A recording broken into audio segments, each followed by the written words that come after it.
Okay, 2024 has ended and the new year has begun. And now I'm sure while there's a lot to look forward to for the world of gaming to come, I want to have a quick look back at last year's experiences. The number one topic I want to briefly touch on when it comes to last year is the Game Awards. Now, the Game Awards didn't excite me as much as it usually does last year, partially because I didn't watch the actual live stream since I was sick. I missed it. And another reason is because, well, most of the games that were in it, I didn't have the pleasure of actually playing. That said, being a gamer and having to be able to tell a little bit from watching gameplay, I was rooting for Black Myth Wukong to win. However, nothing stunned me more than what the nominees for the Game Awards actually included for Game of the Year. The number one most shocking thing to me was Elden Ring's DLC being nominated for Game of the Year. Now, don't get me wrong, I love Elden Ring. Miyazaki is a hero to all, and FromSoft is a great company. And I know the DLC for Elden Ring, Shadow of the Erdtree, has a lot more content than a lot of other DLCs released. But a lot of other DLCs still release. I think DLCs in general should have their own separate category. I don't think Elden Ring's DLC being nominated as Game of the Year is fair to every other game that came out, especially considering that Elden Ring did win Game of the Year in the year of its release, which I was really happy about, as well as a lot of other people, while other people thought that it stole it from whatever the other game was. Besides that, Balatro, I'm hoping I'm pronouncing that right because I haven't actually said that name out loud, was also nominated for Game of the Year. And that's a game I haven't actually heard about until the Game Awards. And I was happy I did because it's a game I actually want to play. It looks unique, it looks fun, lots of people enjoyed it.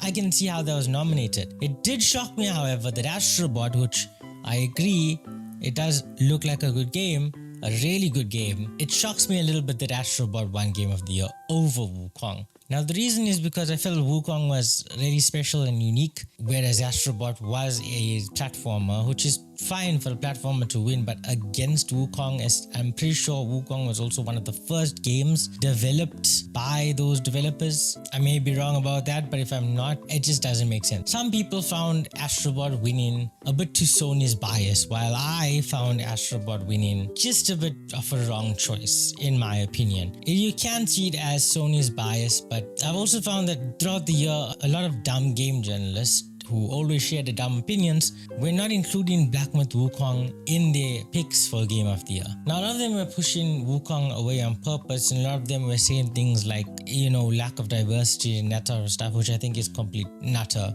forgive my language, bullshit, especially considering Wukong, especially since Wukong has a lot of culture and mythology in it.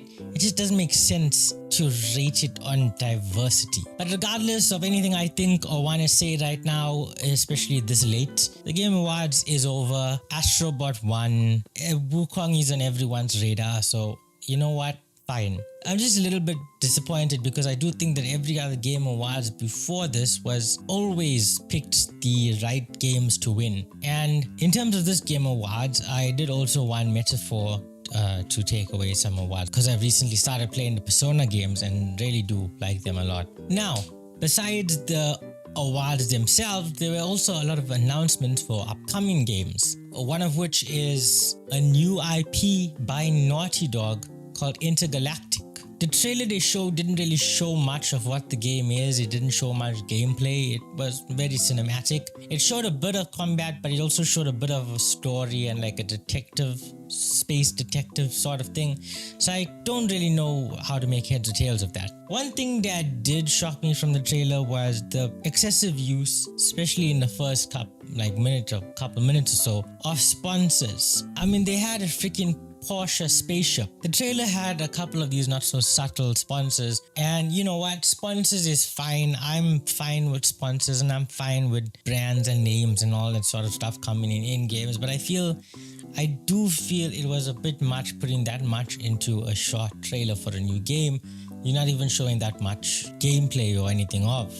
I mean, the first thing I thought when I saw the trailer was, wow, I don't know what the gameplay is and I have no idea what this game is about, but hey, at least I know who sponsors it. At least I thought the Witcher 4 trailer looked pretty good, while some, as usual, think it's a bit woke because of not having Geralt as the main character, which I think is a bit ridiculous since Ciri was used a lot in the third game, it kind of made sense moving forward that she was going to be used as the main character. And other people call it woke because of how Ciri looks now, but she doesn't look bad. She just looks older and the graphics look better. So honestly, I don't understand people. I don't even want to comment on it anymore because it just leads into rants. It's the same with Ghost of Yotai, it is what it is. But by far, the two game reveals that definitely took the cake for me was Project Robot and Okami 2. I guess Borderlands 4 was also a pretty good reveal, but I'm pretty sure some people didn't like Borderlands 3, and I'm not really a person that's played much of Borderlands. I only recently started Borderlands 2, so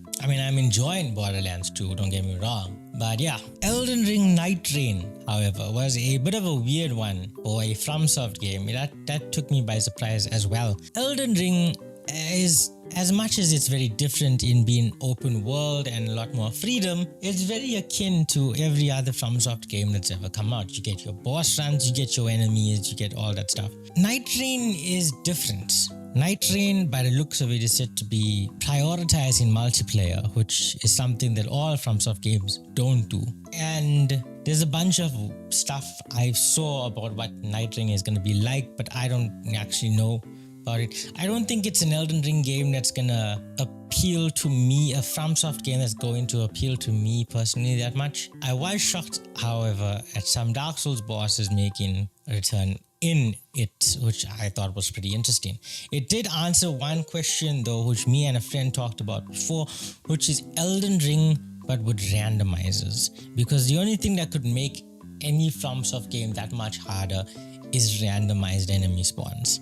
And it seems like that's what they're going for in Night Rain, except officially without mods, the enemies are going to be randomized. So good luck to everyone who actually is going to play that game. And lastly, we won't talk about Catly. We just won't talk about it.